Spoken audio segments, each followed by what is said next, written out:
from 1 to 3 floats with scenes showing Christ's Passion or the Weeping Virgin. Boricua valiente. Hay que fijarse costero derecho, ¿eh? Y hay que andar un poquito más. ¡Alto!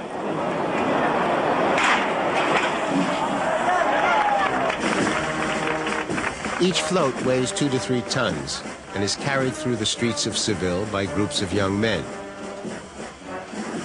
For years, the floats were carried by professional stevedores. Eventually, the fees of the stevedores became too expensive for the brotherhoods. People thought that carrying the floats through the streets of Seville would come to an end. But the young men of each brotherhood came through, and the general opinion is that the young men do a better job than the stevedores did. There's a considerable art to carrying the floats. The objective is to make the figures sway so they seem alive and moving. As the Passion of Christ is played out along the streets of the city, Seville becomes Jerusalem. It's an ancient way for a festival to teach a story. The town where the festival is going on is turned into the town where the original events took place. The floats that pass through the streets of Seville express suffering and pain in 2 different forms. There are the images of Christ, images of direct physical pain. And there are the images of the weeping Madonnas, images of the pain of looking on, knowing that you are helpless to prevent the suffering of someone you love. The Madonna's pain is the pain of the parent.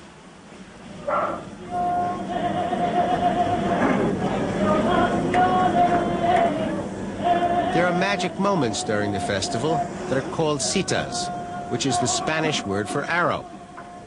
In this case, it is an arrow of emotion, of passion, of sentiment, and it passes between one of the statues being carried through the streets and one of the people watching the procession. The viewer has been overwhelmed with feeling for Christ or the Virgin Mary, and she expresses herself by singing the story of her love and her sadness.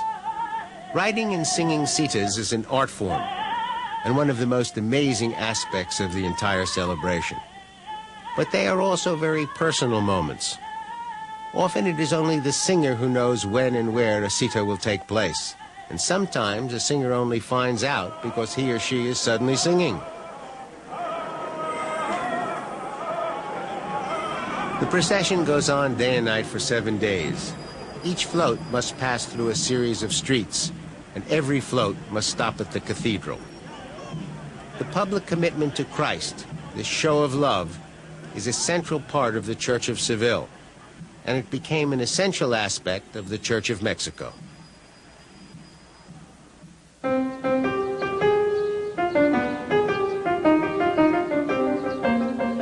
During the middle of the 1500s, the Roman Catholic Church decided to introduce a new form of religious architecture, designed to oppose the almost barren approach of the Reformation.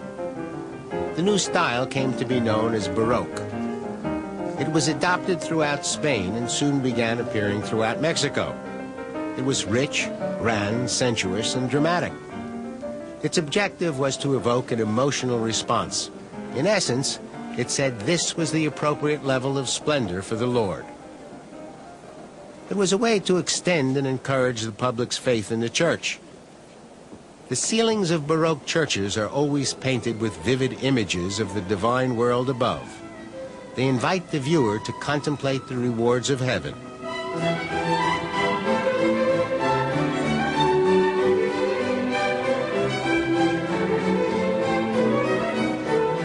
But the Baroque was not limited to art and architecture.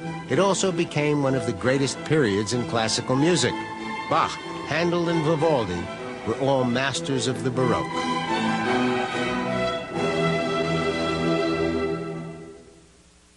In 1979, Dr. Jose Asta Tansman, a graduate of Cornell University, while working at IBM, scanned a photo of Our Lady of Guadalupe and filtered the image in order to produce the highest quality picture. When he did so, he discovered that there were other people reflected in her eyes. In fact, an entire family, as they would have appeared in the 1500s. Kontzman concluded that the image of the Virgin of Guadalupe contained any number of messages, and each would be revealed at the appropriate moment in history. He feels that the modern technology needed to see the family reflects the reality that these days, more than ever, the idea of family is being challenged. Her eyes remind us of our present need to address this problem. Not everybody agrees on the images in the eyes of Our Lady of Guadalupe. One noted authority told me that in order to see those images, you needed computer enhancement and a great imagination. Well, fortunately, we have computer enhancement, and if Jesus could imagine a world filled with love and peace, I'm all for imagination.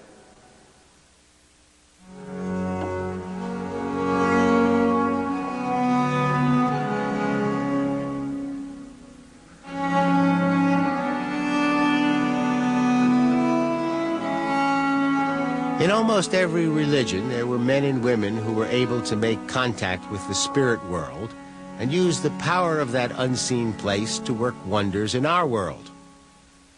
When the Bible says, "The Spirit of the Lord is upon me," it is a reference to the unseen universe. It is also a reference to the idea that our well-being is the result of having a proper relationship with that spiritual world. Jesus was in the tradition of men who stood between our world and the spiritual world and used the power of the spiritual to influence events. These men and women were always dramatic personalities and dynamic speakers, and they always attracted lots of attention.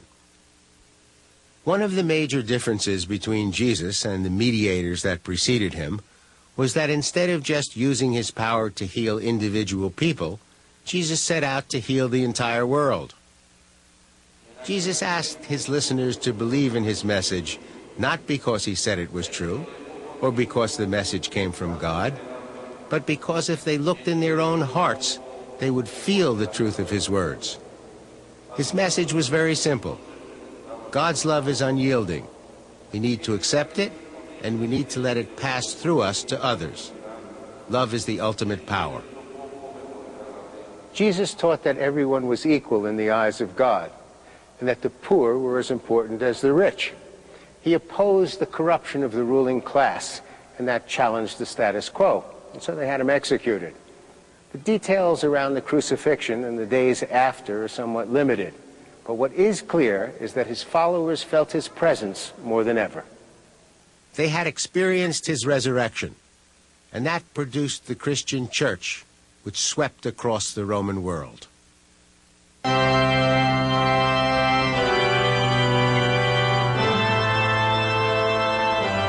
Experts on Mexican history and culture have said that their nation was born at Tepeyac with the appearance of the Virgin Mary. And that's because, in addition to her religious significance, she is the symbol of Mexican culture. In 1810, Miguel Hidalgo, a parish priest, urged the rural population to rebel against Spain. He gave them a copy of the Virgin of Guadalupe and told them that their battle cry should be, "Long live Our Lady of Guadalupe." Once Mexico won its independence, Guadalupe became the symbol of the new nation. She represented not only the Spanish-born in Mexico and the native Indians, but everyone associated with the country. Octavio Paz, Mexico's Nobel Prize-winning poet, once said that after 2 centuries of experimentation, the people of Mexico have come to believe in only 2 things: Our Lady of Guadalupe and the National Lottery. For Travels and Traditions, I'm Bert Wolf.